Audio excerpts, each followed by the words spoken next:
Powered by Aura Greens. Sponsored by The Brainwaves. Co-sponsored by Mudgal Consultants and Retrend Collection.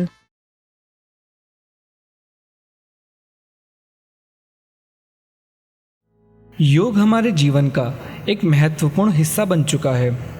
आज की भागती दौड़ती ज़िंदगी में जहां लोग खुद को स्वस्थ रखने के लिए कई खास चीज़ें करते हैं, तो वहीं लोगों का झुकाव योग की तरफ भी लगातार बढ़ता जा रहा है। लोग योग कर रहे हैं और इसके फ़ायदे पाकर भी काफ़ी खुश हैं। योग के महत्व को पहचानते हुए ही और लोगों को इसके प्रति जागरूक करने के लिए हर साल 21 जून को अंतर्राष्ट्रीय योग दिवस मनाया जाता है।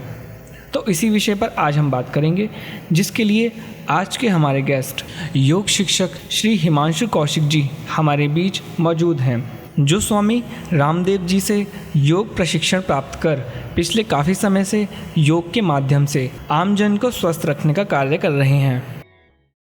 नमस्कार दोस्तों, मुदगल शो में आपका स्वागत है। दोस्तों, अंतर्राष्ट्रीय योग दिवस की आप सबको बहुत बहुत शुभकामनाएं। दोस्तों, जैसा हम जानते हैं कि योग हमारे मन और तन को किस तरीके से स्वस्थ रखता है, तो इसको और अच्छे से जानने के लिए आज के जो हमारे गेस्ट हैं योग शिक्षक श्री हिमांशु कौशिक जी, जो पिछले काफ़ी वर्षों से निःशुल्क योग सेवाएं प्रदान कर रहे हैं। और ये अपने में एक बहुत ही बड़ा कार्य है कि जो काम वो निःशुल्क कर रहे हैं, तो किसी मन में कुछ अपेक्षा नहीं कि मुझे धन मिले, सिर्फ और सिर्फ उनके मन में जो ख्याल है वो ये है कि जगत कल्याण हो और हर व्यक्ति स्वस्थ रहे। और आज उनसे बात करते हैं, उनके बारे में जानते हैं और भी कुछ ऐसी बातें जो सर हमें बताएंगे अपने बारे में। तो सबसे पहले सर का स्वागत करते हैं। सर, आपका बहुत बहुत स्वागत है। सर, धन्यवाद, बहुत बहुत धन्यवाद। सर, हमारा ये जो मुदगल शो है ये टॉक शो है और इसमें हम सबसे पहले तो हम ये जानना चाहेंगे कि 21 जून ही क्यों दिन है योग दिवस का, जैसे बहुत सारे लोगों को शायद नहीं पता ये बात। क्योंकि 21 जून सबसे बड़ा दिन होता है। अच्छा। उस दिन सूर्य भी और दिन के मुकाबले जल्दी उदय होता है और उस दिन देर से अस्त होता है। अच्छा, मतलब पूरे साल में जो 21 जून है उस दिन सूर्य भी सबसे जल्दी उदय होता है और अस्त भी उसी दिन सबसे देर में होता है। अच्छा, इस वजह से 21 जून मनाया गया। तो थोड़ा सा और अपने बारे में आप बताइए कि आप कितने सालों से ये कार्य कर रहे हैं। वैसे हमें जो पता है कि शायद आपका ये पैशन काम तो नहीं है, क्योंकि इसको तो आप पैशन के लिए करते हैं। वैसे तो आप अपनी किसी कंपनी में शायद प्राइवेट जॉब में कुछ। हाँ, मैं योग से तो मैं 2006 से जुड़ा था। अच्छा। स्वामी जी को टीवी पे योग करते हुए देखता था। अच्छा, रामदेव बाबा जी। जी। तो स्वामी जी को योग करते हुए देखता था तो मैं सोचता था ये अच्छा काम है अपने को स्वस्थ रखने का। उससे पहले मैंने अखाड़े में व्यायाम किया था। अच्छा। कई साल, और शरीर को अपने स्वस्थ रखने का मुझे शौक पहले से ही था।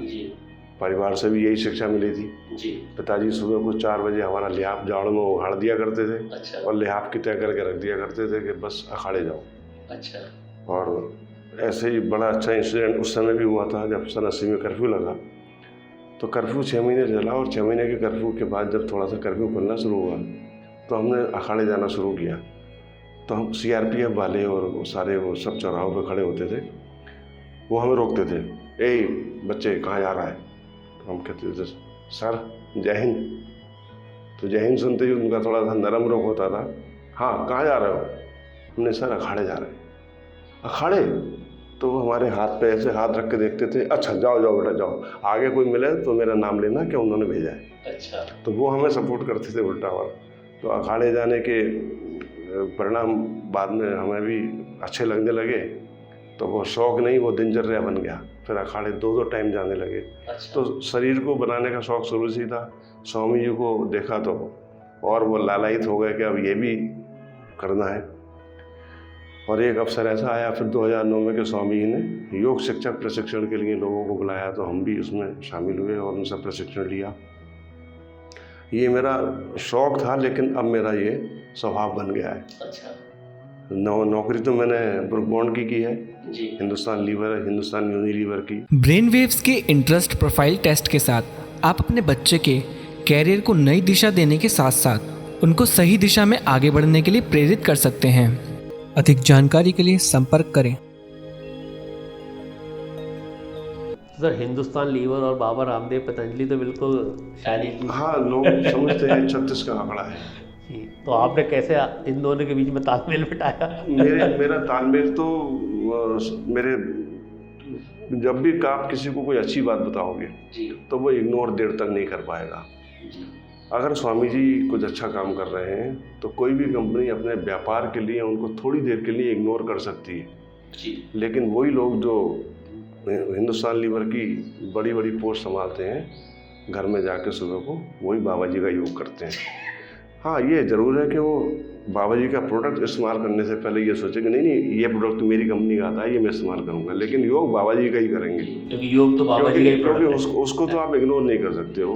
वो कैसा सूरज पूरब से निकलता है, कौन मना कर देगा? निकलता है तो निकलता है। हाँ, ये ज़रूर है कि मैं थोड़ी देर को पश्चिम की तरफ मुँह करके बैठ जाऊँ तो वो बहुत देर तक नहीं चलेगा। तो इसलिए हमारे और कंपनी के और स्वामी जी के बीच में तालमेल जो बना वो इसलिए बना कि स्वास्थ्य तो सबको ज़रूरी है, स्वास्थ्य तो सबको अच्छा लगता है ना। बीमार आदमी किसको पसंद है और कौन बीमार रहना चाहता है? तो जो कंपनी में भी लोग हैं वो भी इस बात को मानते थे। और तो और मेरी एक बार ट्रेनिंग में 2015 में मुझे लखनऊ बुलाया था, 22-23 दिन की ट्रेनिंग थी। उस ट्रेनिंग में हमारे जो इंस्ट्रक्टर थे जिनको हमें ट्रेनिंग देनी थी, पहले दिन उन्होंने मतलब अपनी जॉब की तरफ से जो ट्रेनिंग अपने हिंदुस्तान लीवर यूनिलीवर की तरफ से ट्रेनिंग थी है। हमारा डिवीज़न चेंज होना था तो उसके लिए ट्रेनिंग थी। उस ट्रेनिंग में उन्होंने हमें इंट्रोडक्शन जो पहले दिन हुआ तो मैंने अपना सिंपली बताया, हिमांशु कौशिक, मुरादाबाद से, और इतने साल की मेरी सर्विस है जी। तो मेरे जो एक साथी बैठे थे जो फेडरेशन से आए हुए थे उस दिन, उन्होंने कहा इसने अपना इंटरव्यू अभी ठीक से नहीं दिया भाई, इसको दोबारा बुलाओ। उन्होंने कहा भाई क्या बात? बोले ये नहीं बताएगा, मैं बताता हूँ। ये स्वामी रामदेव जी से जुड़ा हुआ है और योग कराता है, निःशुल्क कराता है, कई साल से लगातार। सुबह को 4 बजे उठ के ये योग कराने जाता है, तो इसकी ये खूबी है, और ये निःशुल्क करता है, ये सेवा के तौर पर करता है। तो फिर उन्होंने जो इंस्ट्रक्टर थे मुकेश गुप्ता जी, उन्होंने कहा आज से ट्रेनिंग बाद में होगी, पहले 15 मिनट का सेशन योग प्राणायाम का होगा। तो 22 दिन 23 दिन लगातार सुबह को 15 मिनट योग और प्राणायाम से संबंधित कुछ क्रियाएँ, कुछ उनको जानकारियाँ वो मैं ज़रूर देता था सुबह को, और वो सब लोगों को अच्छी लगी। और आज तक भी उन लोगों के फ़ोन आते हैं, किसी को कोई प्रॉब्लम होती है तो वो फ़ोन करके पूछता है, और मुझे भी अच्छा लगता है कि किसी की व्याधि, परेशानी, बीमारी हमारे थोड़े से प्रयास से दूर हो सकती है, तो हमें उसमें अपना पूरा योगदान देना चाहिए। अच्छा, थोड़ा सा कौशिक सर ये बताइए कि जैसे जो योग करते हैं तो ये हमें खाली पेट ही करना चाहिए क्या? पहली कंडीशन तो यही है कि खाली पेट करना चाहिए जी। अब कुछ लोगों को क्या है कि सुबह सुबह आँख नहीं खुलती जी, ऐसी आदत पड़ गई है कि कुछ लोग जब 4 बजे का नाम सुनते हैं तो उनको ऐसा लगता है ये तो और मुसीबत हो गई। तो वो कहते हैं कि हम, मतलब आपकी जो योग क्लासेज है वो सुबह 4 साढ़े 4 से स्टार्ट हो जाती है? मैं सुबह को 4:45 बजे उठता हूँ। अच्छा। 4:45 मेरी क्लास शुरू होती है। अच्छा। और उसके लिए अच्छी बात यह है कि मेरी क्लास में पुरुष भी आए हैं।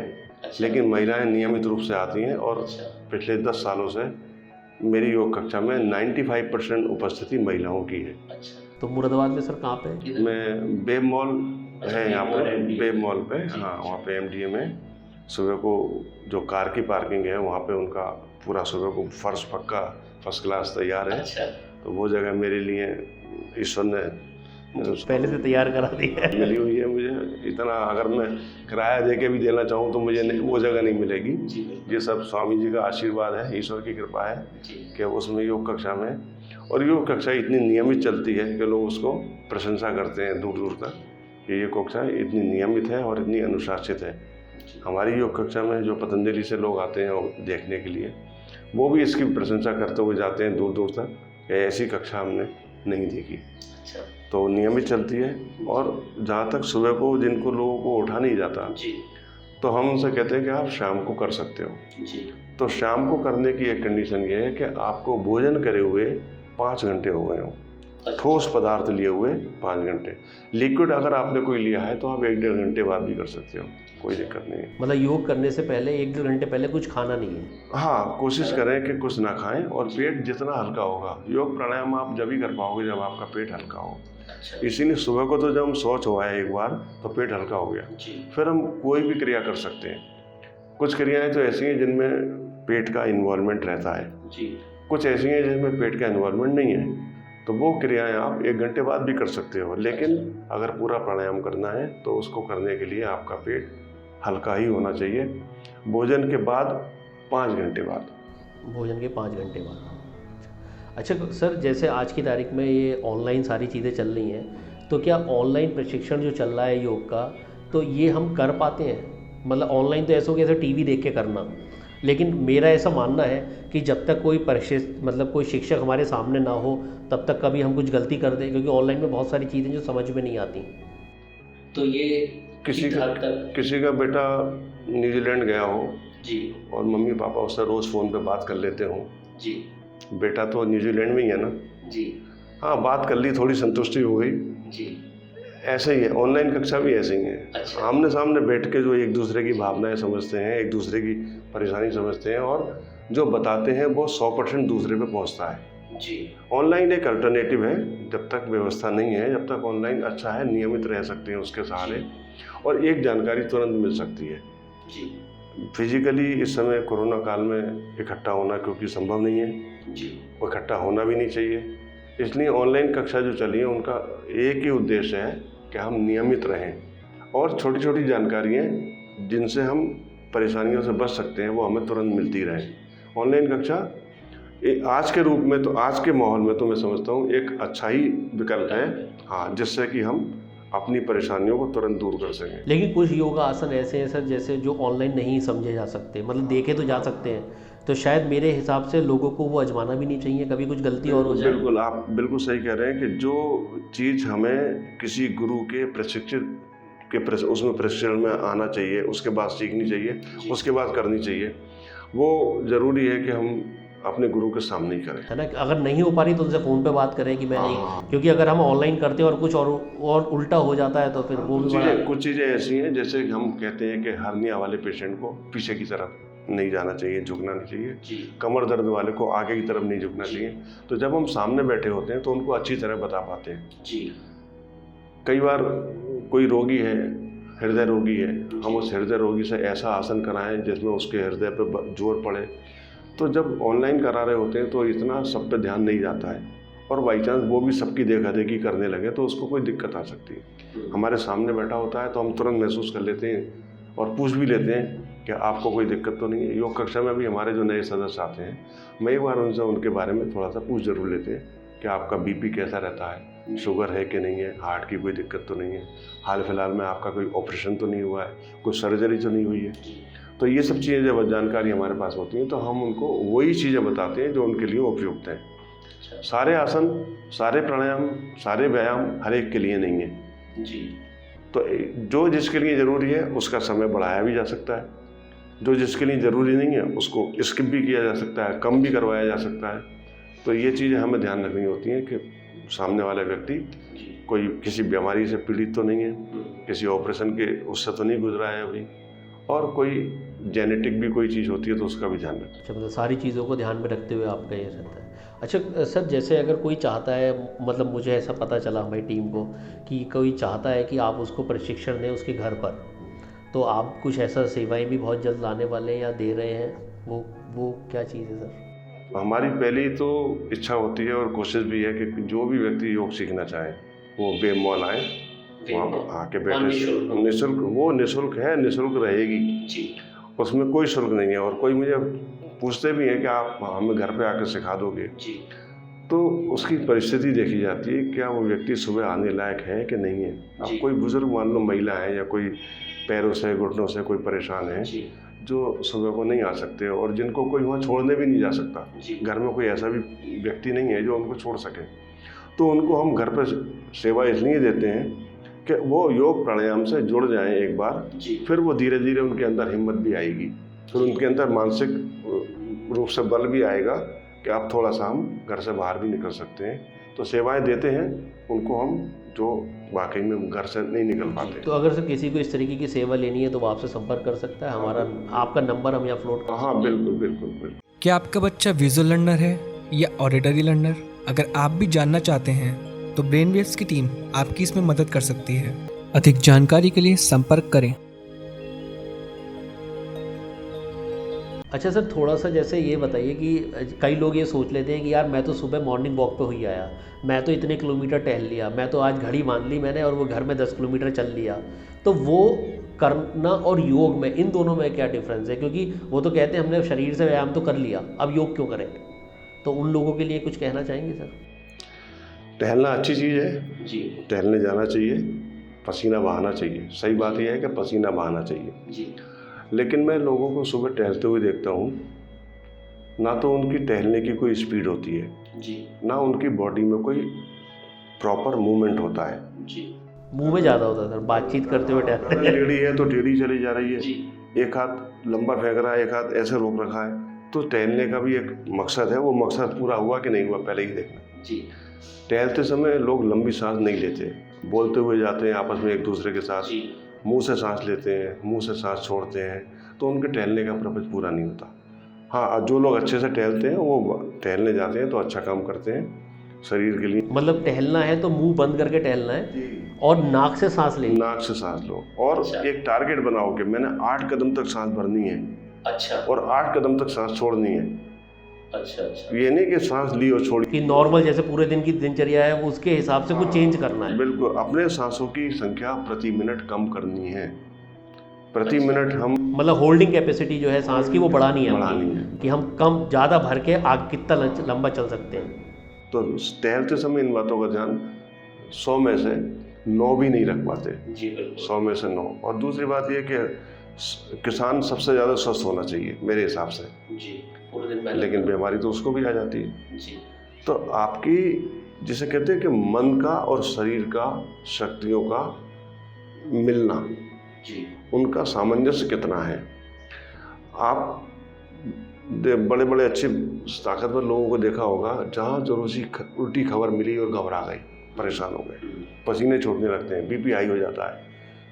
क्यों? क्योंकि मानसिक रूप से कमज़ोर हैं। जी तो प्राणायाम हमें मानसिक रूप से भी स्वस्थ रखता है और शारीरिक रूप से भी स्वस्थ रखता है। तो प्राणायाम का जो रोल है वो कोई व्यायाम पूरा नहीं कर सकता। जी एक दूसरे लोगों को थोड़ा सा ये रहता है कि हम तो व्यायाम करते हैं। व्यायाम अलग चीज़ है, आसन अलग चीज़ है और प्राणायाम अलग चीज़ है। अच्छा तीनों का कॉम्बिनेशन अगर है तो इससे अच्छा कुछ भी नहीं हो सकता। आसन भी, प्राणायाम भी और व्यायाम भी। अब कितना परसेंटेज कितनी, वो हर व्यक्ति के शारीरिक अनुपात पर डिपेंड करता है। अच्छा उस व्यक्ति के अंदर शारीरिक क्षमताएं कितनी हैं, वो व्यक्ति कितना अंदर से सबल है, कितना स्वस्थ है। जिस व्यक्ति को आप कोई काम बता रहे हो तो सबसे पहले ये देखो ये स्क्रीन ज़रूरी है कि नहीं है। अच्छा ऐसा तो नहीं है इसको ज़रूरी नहीं है और आप इसको दे दी डोज। जी तो सामने देखने के बाद ये रहता है कि प्राणायाम करो पहले आप, जी फिर आसन कर सकते हो तो आसन करो और फिर व्यायाम कर सकते हो तो व्यायाम भी करो। व्यायाम भी करना चाहिए, 5-10 मिनट व्यायाम के लिए रखने चाहिए, लेकिन शारीरिक क्षमताओं का इस्तेमाल करते हुए, उनका दोहन करते हुए नहीं। दोहन नहीं करना है ना। जैसे हम पर्यावरण के बारे में कई बार एक शब्द आता है कि हम दोहन ना करें उसका, पानी का दोहन ना करें, पर्यावरण का दोहन ना करें। पर्यावरण की सुरक्षा हमारा काम है। अब वृक्ष से हमने कोई फल लिया है तो उसका दोहन नहीं हो रहा है, लेकिन हमने वृक्ष ही काट दिया, सही बात। तो दोहन हो रहा है ऐसा। अच्छा सर, जैसे बहुत सारे हमारे जो व्यूअर्स इस टाइम देख रहे हैं तो उसमें बहुत सारे ऐसे जो मानसिक उनकी जो स्थिति है वो सब ये चाहते हैं मेरा वज़न कम हो जाए, तो कुछ ऐसे टिप्स आप देना पाएंगे कि जो सुन के भी वज़न कम हो जाए या कुछ का? हाँ, अपने सबके लिए एक मेरा संदेश यही है कि योग करें, अपने आप को पहचानें, अपनी शारीरिक क्षमताओं को पहचानें, अपनी रिक्वायरमेंट को पहचानें। जी कई बार हम क्या करते हैं, हमें भोजन की ज़रूरत है 2 रोटी की, जी लेकिन अच्छा बनाए। हमारे मन की सब्जी बनी है तो 4 खा गए, और किसी के यहाँ दावत में पहुँच गए तो क्योंकि दावत में आए दूसरे ने निमंत्रण दिया है जी तो कॉफ़ी भी पियेंगे, आइसक्रीम भी खाएंगे, रात को फ्रूट भी लेंगे, सलाद भी लेंगे। अब कुछ चीज़ें आपस में निषेध हैं। दही और दूध आपस में नहीं लेना चाहिए, दूध और नमक नहीं मिलना चाहिए, ठंडा और गर्म नहीं मिलना चाहिए, लेकिन हम वहाँ जाके सब भूल जाते हैं। आइसक्रीम में रसगुल्ला डाल के खाते हैं सर। हाँ, तो फिर हम अभी किसी ने कहा कि वहाँ आइसक्रीम बहुत अच्छी है तो आइसक्रीम खा ली, फिर किसी ने बताया अरे कॉफ़ी भी है तो कॉफ़ी पी ली।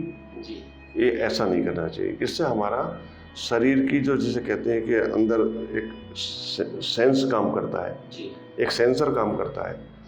अभी आपने जीभ पे एक कम टेम्परेचर की चीज़ रखी जिसका टेम्परेचर 4, 5 या और भी कम था, जीभ को उसको कन्वर्ट करना पड़ेगा, जीभ में रखते ही उसको कन्वर्ट करना पड़ेगा।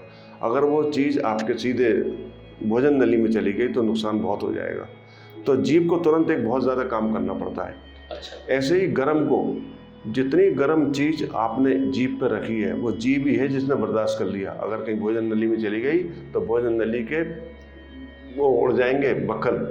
अच्छा जी, तो जीभ कन्वर्ट करती है। तो जीभ को कितना काम कराओगे उससे?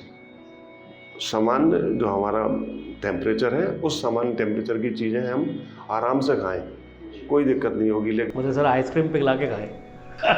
आइसक्रीम खाओ लेकिन उसको थोड़ी देर जीभ पे रोको, फिर अंदर लेके जाओ। ऐसे भी कोई भी गर्म चीज़ है उसको पहले तो लोगे ये कितनी गर्म है, एक बार देखो, फिर उसको ढंग से खाओ। जीभ को जलाने वाली स्थिति मत लाओ। जी।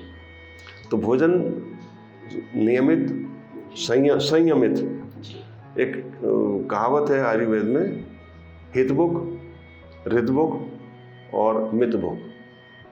मतलब ऋतु के अनुसार खाओ, भूख के अनुसार खाओ।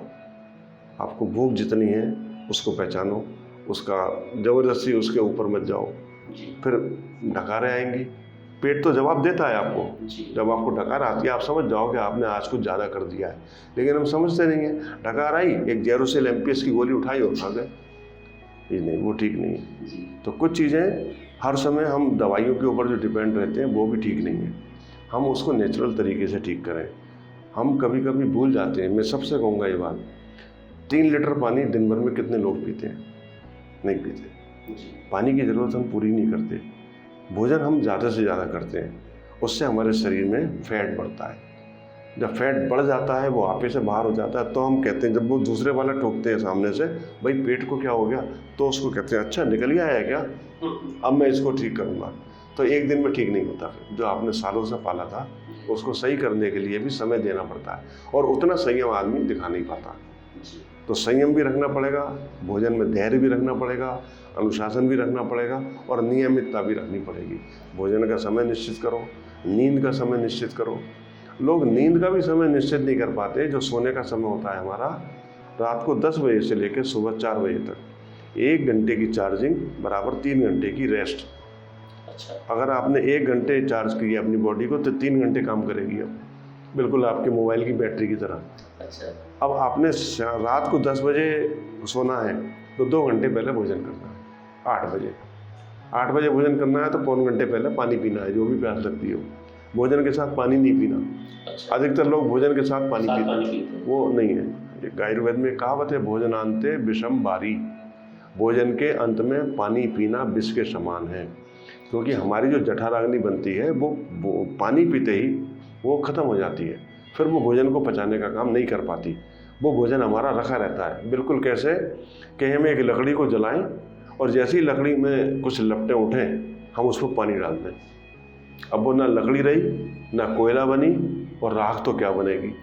और हमें चाहिए राख। जो हमारा भोजन सुबह को हम जब मल त्याग करते हैं वो हमारे भोजन की राख है। बाकी चीज़ें तो हमारे शरीर ने एब्जॉर्ब कर ली, वो हमारे ब्लड में चली गई, लेकिन जो राख है वो राख हमने बनने ही नहीं दी, तो भोजन तो अंदर हाथों में सड़ेगा। वो हाथों की सड़न बढ़ेगी तो एसिडिटी बढ़ेगी। एक रोग से फिर 100 रोग बनते हैं। फिर सारे रोग पेट से शुरू होते हैं। पेट से शुरू होते हैं। तो भोजन का बहुत ध्यान रखें, नींद का ध्यान रखें। 24 घंटे सबके पास है।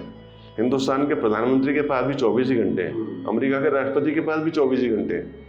हम कहते हैं हम पर टाइम नहीं है। कौन कितना यूटिलाइज कर रहा है अपने बस समय? आप उसको किस तरह से पिरोते हैं जी। कि आपका 1 घंटा आपको अपने लिए भी निकले। और वो सुबह का समय, ब्रह्म मुहूर्त का समय सबसे अच्छा होता है कोई भी काम करने के लिए, खासकर अपने शरीर से संबंधित।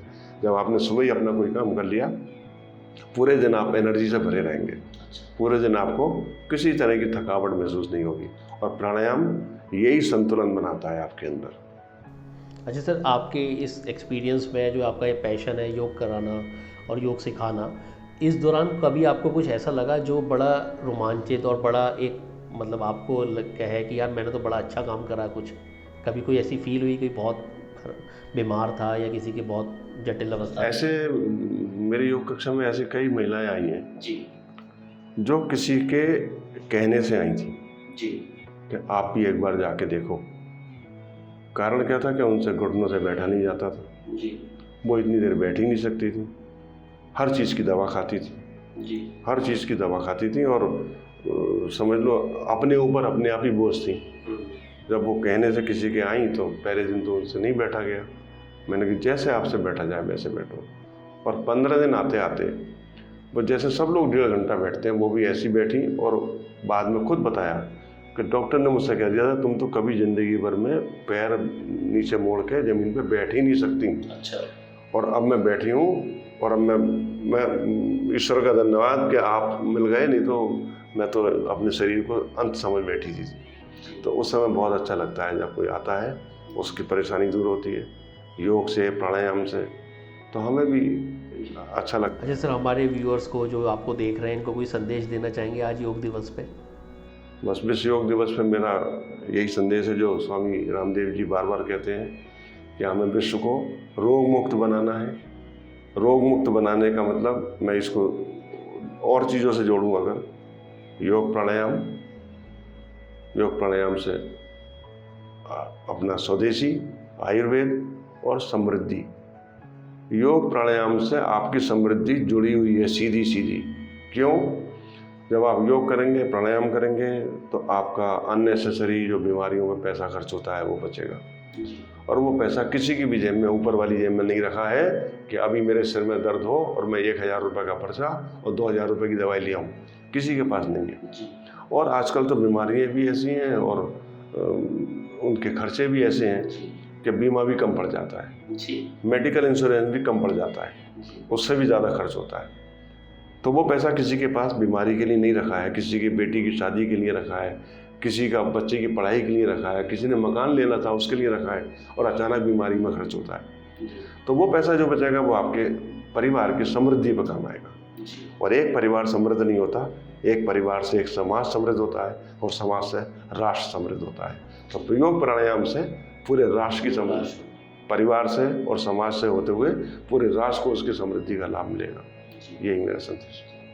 तो दोस्तों, आपने सुना सर ने कितना अच्छे से बताया कि किस तरीके से हम राष्ट्र के निर्माण में अपना सहयोग कर सकते हैं, राष्ट्र को समृद्ध बना सकते हैं। और अपने को सिर्फ 10 मिनट लगाने हैं। आज संकल्प लेना है योग दिवस पे कि हम सिर्फ 10 से 15 मिनट अपनी समृद्धि, अपने परिवार की समृद्धि के लिए कार्य करेंगे।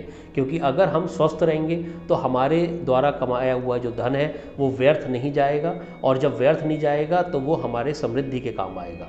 तो इसी के साथ आज हम अपने शो को विराम करते हैं। और आज के शो सर का बहुत बहुत धन्यवाद, आप सबका बहुत बहुत धन्यवाद कि आप शो पे आए, सर ने समय। बहुत बहुत धन्यवाद।